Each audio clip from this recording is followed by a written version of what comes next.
Broadcasting live from atop the Rocky Mountains, the crossroads of the West. You are listening to the Liberty RoundTable Radio Talk Show.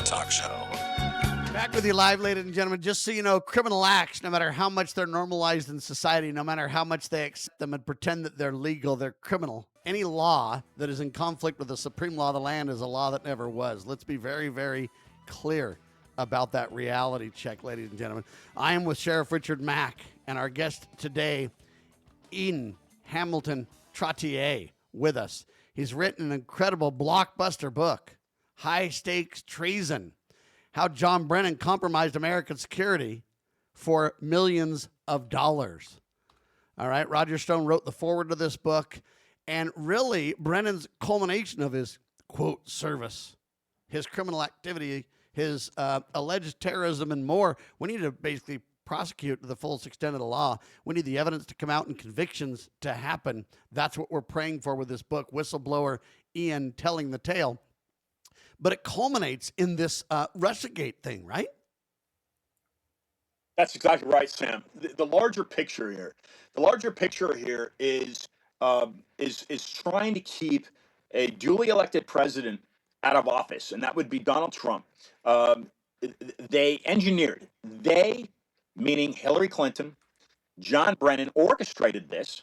Joe Biden was involved. Barack Obama was involved. Comey was involved. But Adam Schiff? The tip of the spear. What's that? Adam Schiff was involved? Schiff, absolutely, Nancy Pelosi. But you're zeroing in right here on Hillary Clinton, and it sure looks like she used her intelligence chief, that would be John Brennan, to engineer this, create order, basically pay for the Steele dossier to try to frame Donald Trump into looking like the guy that's worked this Russian collusion hoax to manipulate an election. That is complete garbage. It's a lie. It's fraud. And John Brennan is behind it. Why? Because the contents of this book, because he illegally cashed in just under $5 million by allowing terror activity to happen and conduct within our borders.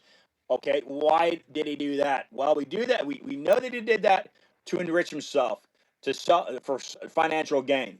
$4.85 million is what we estimate that he cashed in on by manipulating intelligence to manipulate stock in a company called the Analysis Corporation. What's the larger picture there?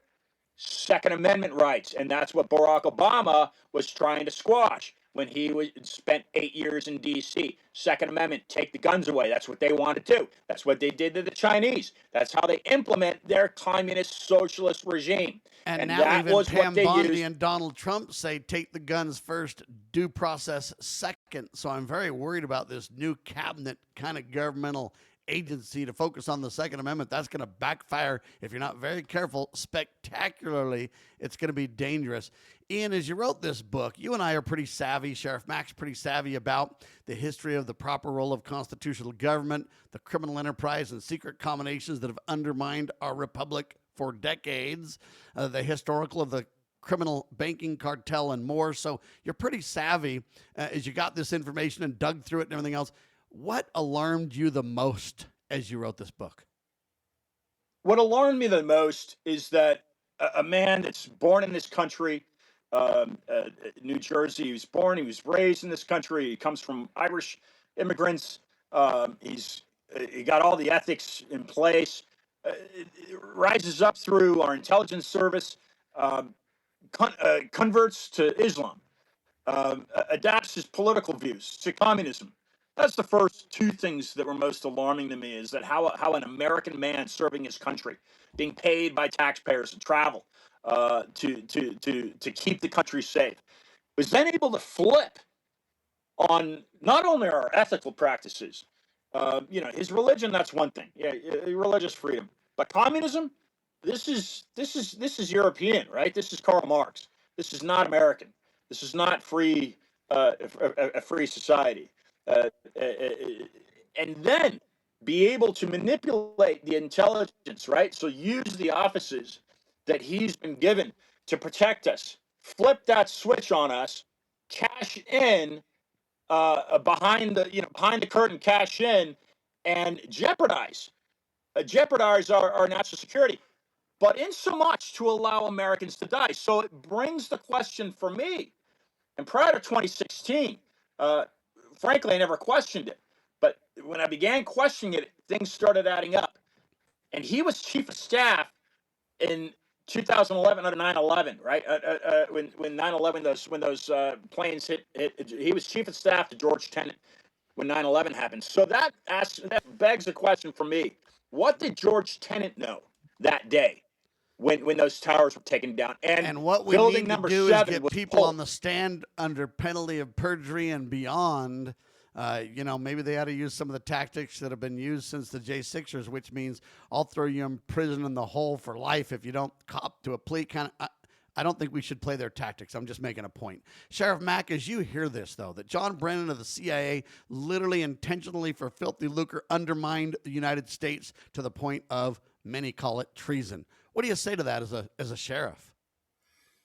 Well, Sam, you know I've seen this all over the country, and right now, everything you've said so far, Ian, um, makes me trust, and I'm asking you if I'm right or wrong here, makes me trust Donald Trump all the more, because most of this has been aimed at him. And so tell me, am I right or wrong there? Where do you put Donald Trump on the trust list? What kind of a grade do you give him there? I first heard Donald Trump speak in Doral in 2015 before he was a candidate. It was a pre-candidacy speech that Mhm. he gave. There were two of them. I took my very liberal girlfriend with me at the time. This is Miami. And he said if he would run for president, if he would run as an independent and he would be self-financed. Ross Right. Perot's a guy that spoke to me.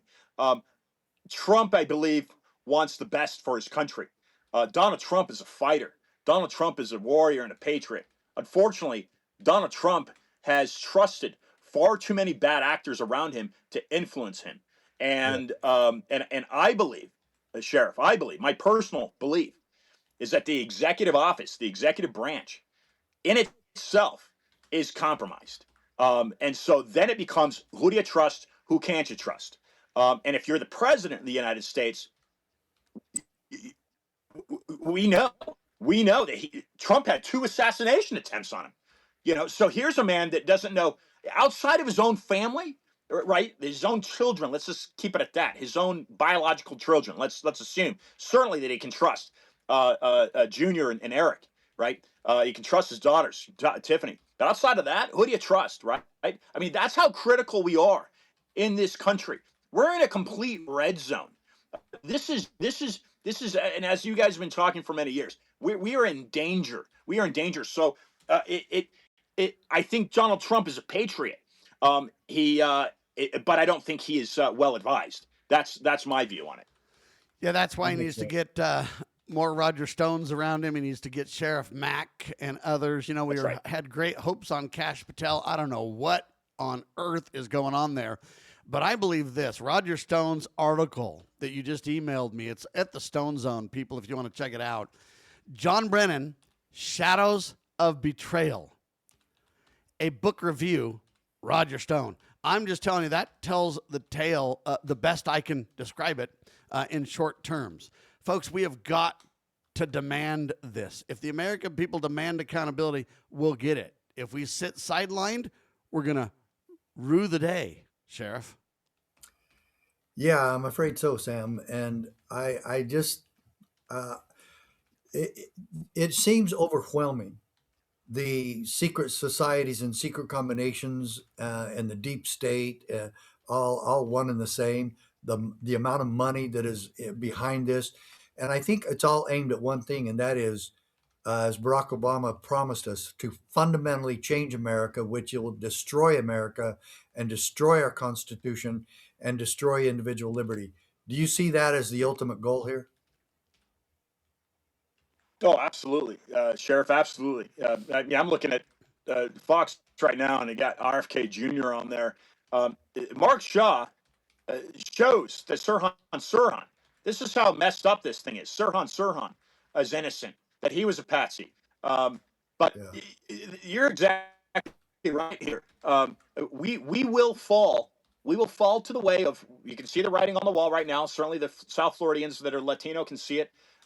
This is a socialist coup d'état, a communist coup d'état. It's not. Right. I urge people to look beyond China, look beyond Russia, because neither one of those governments operate on a communist level, be it not through European influence, such as Karl Marx. So, and I think it's called the Liberty League that influenced Karl Marx and likely probably wrote the Communist Manifesto.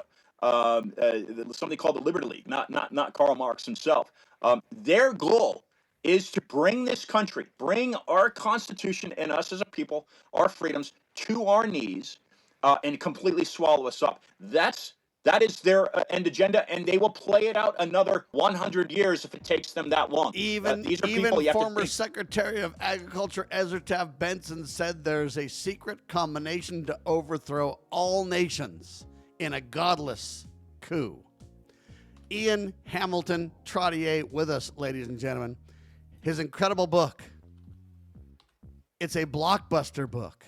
It's at Amazon and everywhere else. Get your copy for Christmas. High Stakes Treason. How John Brennan sold us out for millions. It's criminal activity, folks. Let's call for prosecution, shall we? For Sheriff Richard Mack, Ian, and yours truly. Thanks for watching. I'm Sam Bushman, syndicated by the Loving Liberty Networks. God save the Republic of the United States of America.